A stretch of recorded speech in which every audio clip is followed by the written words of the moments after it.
जन्मों जन्मों से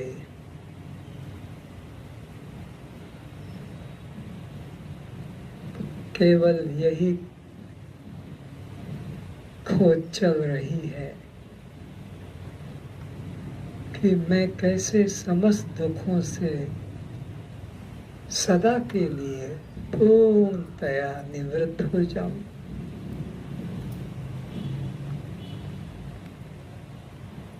और अखंड आनंद में भरपूर हो जाऊं।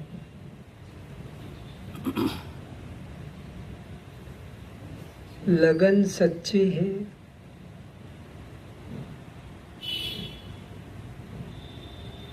पर प्रयास दौड़ गलत है।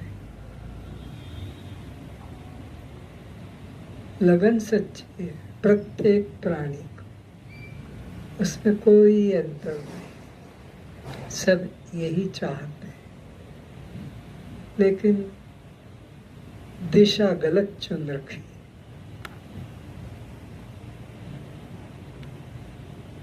गलत ट्रेन में बैठ जाओगे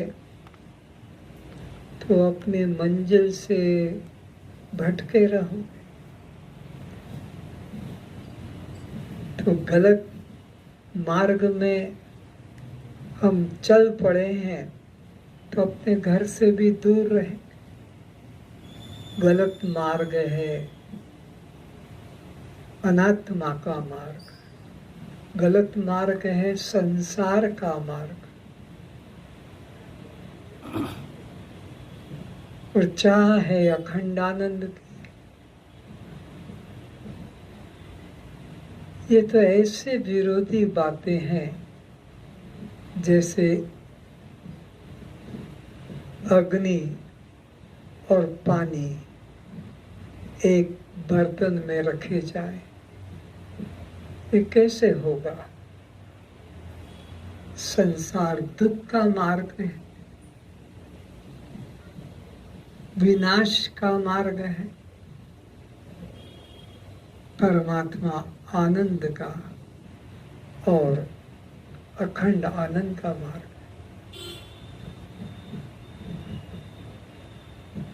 इस भ्रांति को दूर करने के लिए कोई मार्गदर्शक की आवश्यकता पड़ती है। सही मार्गदर्शक मिल जाए तो वो सही दिशा बता देगा, सही मंजिल पर पहुंचा देगा।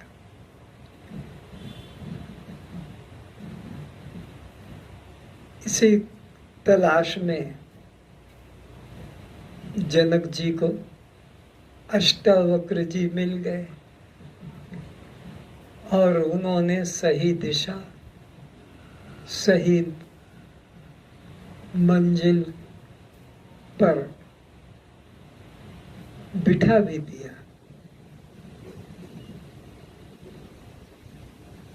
कि हे जनक,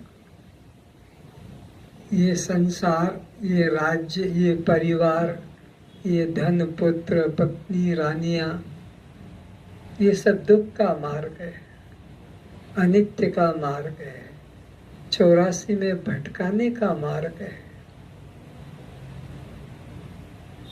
इसलिए इनका मन से त्याग कर दे और एक ही निश्चय रख कि मैं शरीर नहीं हूं, मैं केवल दृष्टा, साक्षी, जानने वाला, देखने वाला चैतन्य आत्मा, बस। और कोई साधन करने की आवश्यकता नहीं। अविचार से ही बंधन है और विचार से ही मुक्ति है। बस विचार ही गलत कर लिया है, सही विचार कर लो। परमात्मा कभी खोया नहीं, परमात्मा दूर हुआ नहीं, हम परमात्मा से कभी दूर गए नहीं। सत्य का, आत्मा का चिंतन, परमात्मा का चिंतन वही भाग्यशाली पुण्यात्मा कर सकता है जिसने के आत्मा का अनुभव किया है। जिसने आत्मा का अनुभव नहीं किया वो आत्मचिंतन कैसे करेगा? वो तो फिर अनात्मा का ही चिंतन करेगा, और अनात्मा का चिंतन आत्मा का चिंतन नहीं है, क्योंकि आत्मा अचिंत्य है।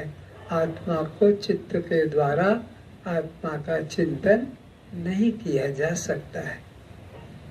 अचिंत्य का चिंतन करने वाले कोई बिरला ही हो सकता है। क्यों कि आत्मा का तो चिंतन होता ही नहीं, आत्मा का तो आकार है नहीं, आत्मा का तो रूप है नहीं।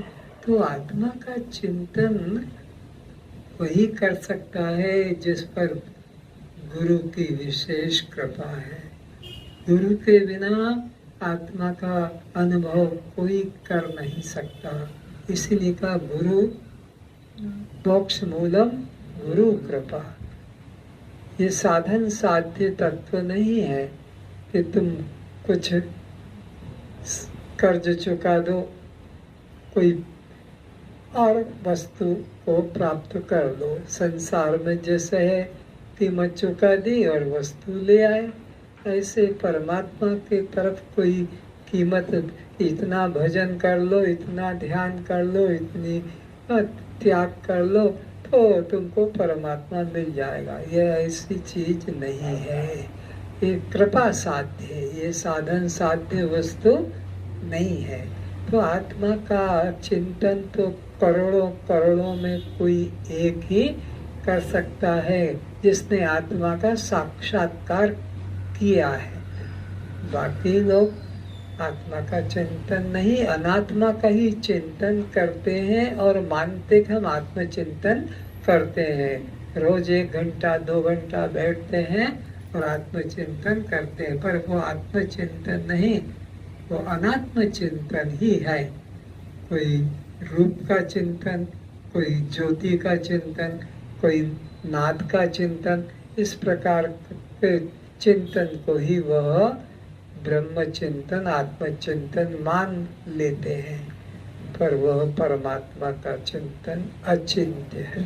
संसार के सभी लोग अधिकतर कुछ जो भक्त अपने को मानते हैं कि भगवान के मार्ग पर चलते हैं, तो वो क्या करते हैं, कोई चित्रकार या कोई मूर्ति बनाने वाले मूर्तिकार की जो सी मन में कल्पना आती है, चित्रकार चित्र बना देता है, मूर्तिकार मूर्ति बना देता है, जैसे स्वर्णकार अलंकार बना देते हैं, बढ़ई फर्नीचर बना देता है, कुम्हार मिट्टी बना देता है उनकी कल्पना के अनुसार। ऐसे ही जो ध्यान भी करते हैं तो वो चित्रकारों के मन की रची हुई चित्र या शिल्पी के द्वारा बनी गई मूर्ति का ही ध्यान करते हैं, पर वो परमात्मा का ध्यान नहीं है। विचार थोड़ा कि जिसने मनुष्य को बनाया है वो परमात्मा होगा या मनुष्य जिसको बना देगा वो परमात्मा होगा। मनुष्य जिसको बनाएगा वो अपने ही तरह का कुछ आकार दे देगा।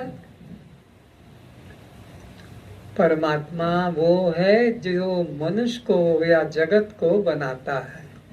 और अब हम उपासना करते हैं किसकी? जो मनुष्य बना रहा है। कृष्ण, राम, गणेश, दुर्गा, ये सब मनुष्य के बनाए हुए हैं। तो मनुष्य का बनाया हुआ कभी परमात्मा नहीं हो सकता है। मैन मेड परमात्मा नहीं है। परमात्मा तो स्वसिद्ध है, स्वयं सिद्ध है, किसी के द्वारा वह निर्मित नहीं होता है। तो ये जिन्होंने आंखों से जिंदा भगवान के शरीर को देखा है उनका नहीं कल्याण हुआ, तो ये मनुष्यों के द्वारा मन कल्पित आकार दे दिए गए हैं। यही देखो ना, ये रमेश ने दीवार पे गणेश का छापा मार दिया, मिट्टी के लोंदों को इकट्ठा करके गणेश बना दिया। अब इनके बाप के बाप ने भी गणेश को देखा नहीं, पर ये बेटे के बेटे उसको कलर करने लग गए और भगवान बना दिया। ये ऐसी दुनिया जो है दारी है। यहाँ देखो ना, 1 2 3 दीवार के ऊपर जगन्नाथ को बिठा दिया लाकर। इनको पूछो जगन्नाथ को कभी देखा है? उसको कहते हैं कि रूपरेख नहीं शून्य देही। अब इनके मन में आया चक्का आँखी। बोला चक्का भी किसी की आँखी होती है? चक्का डोला। देखो क्या खेल बना दिया भगवान के मामले में शिक्षित लोगों ने। अशिक्षित तो करे, पर ये तो टीचर है, शिक्षित है, विवेकी है, भजन बनाता है, पुस्तकें लिखते हैं और चित्र गर्दन रख दी। उनके बाकी शरीर कहाँ गया? टांगे कहाँ गई? हाथ कहाँ गए? खाली गर्दन काट काट के रख दी। कोई दुश्मन ने काट दिया है। तो ये सब मन कल्पित रचनाएं को ये लोग भगवान की उपासना मान रहे हैं। उसके हाथ नहीं, फिर भी अलंकार बना दिए। उसका सिर नहीं है, लेकिन फिर भी मुकुट लगा दिया। उसका गला नहीं है, फिर भी मालाएं पहना दी है। उसकी आँख मुख नहीं है, फिर भी उसको भोग रखा जा रहा है। तो परमात्मा का चिंतन कोई कर नहीं सकता। सब चिंतन मन कल्पित माया के ही है। तो भगवान खुद कहते हैं नाहम प्रकाशस्य सर्वस्य योग माया समावृत मूढ़ो अयम नाभि जानाति लोको माम अज अव्ययम। अरे मैं तो आज तक किसी के आगे प्रकट ही नहीं हुआ। आज तक मुझे किसी ने अपनी आंखों से देखा नहीं। ये भगवान कृष्ण के वचन है, ये वेद के वचन है कि मुझे आज तक किसी ने नहीं देखा।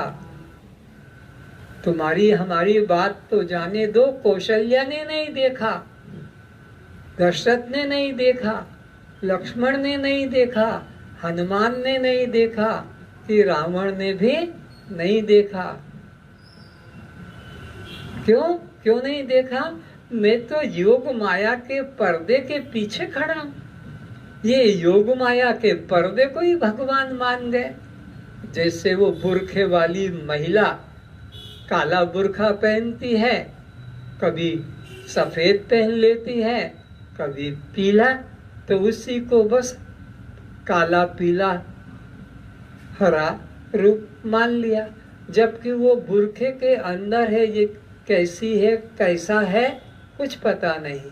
तो भगवान भी ये मुरली और ये त्रिशूल, ये चतुर्भुज, यह सब माया के रूप है। ये बुरखे पहने हुए हैं। वो जो जगन्नाथ महाप्रभु है, वो जो विश्वनाथ है, विश्वनाथ नाम भी क्या? विश्वनाथ। केवल हिंदुस्तान का नहीं, केवल हिंदुओं का नहीं, केवल ब्राह्मणों का नहीं, विश्व का जो स्वामी है, नाथ है, जगत का जो नाथ है। एक वास्तविक घटना है, शायद 25-30 साल पहले की फोटो खींचा गया था। तो उस वक्त निगेटिव को धुलाने के लिए दिया जाता है। तो वो जो बच्चा था, वो मीनू, उसने सोचा मैं पहले जल्दी से देख लेता हूँ। उसने उसको खींच के देखा, कुछ भी नहीं है। जब धुल के आई तो वह एक भी चित्र नहीं। क्यों? वो तो डार्क रूम में जाकर निगेटिव से पॉजिटिव बनता। उसने सोचा वो तो कब बनेगा, मैं अभी से इसको खोल के देख लेता हूँ। वहाँ प्रकाश पड़ गया। समझना, जब प्रकाश पड़ जाएगा निगेटिव पर, तो वो निगेटिव बेकार हो जाएगी, वहाँ कुछ चित्र नहीं उठेगा। तो तुम्हारे अंतःकरण में अगर गुरु के ज्ञान का प्रकाश पहुँच गया, फिर वहाँ संसार की कोई फोटो नहीं उठ सकती, क्योंकि प्रकाश के अंदर वह डेवलप नहीं होता है। जड़ में, वृक्ष की जड़ में अगर तुमने प्रकाश पहुंचा दिया तो वृक्ष सूख जाएगा। वो अंधेरे में ही उसकी जड़ें फैलती है और विकास होता है। किसका? वृक्ष का है, पौधे का। और वहाँ प्रकाश पहुंचा दिया, वहाँ फिर वह नहीं होगा। तो जिसके अंतःकरण में ज्ञान का प्रकाश गुरु के द्वारा प्रकाश पहुंच जाने से वहाँ वह वृक्ष फिर सूख जाता है। तो तुम्हारे अंतःकरण में अगर गुरु का ज्ञान का प्रकाश पहुंच गया, फिर वहाँ संसार फोटो बन नहीं सकता। अचिंत्य का चिंतन करने के लिए हमको एकाग्रता की जरूरत पड़े, ध्यान की जरूरत पड़े, आसन की जरूरत पड़े, तो वो परमात्मा का चिंतन अचिंत का चिंतन नहीं है। अचिंत के चिंतन के लिए कोई शर्त नहीं है, वो सहज होता है। सहज रूप भगवान, सहज रूप भगवान का सहज रूप है। उसके लिए कोई भी नियम, कोई भी कंडीशन नहीं है।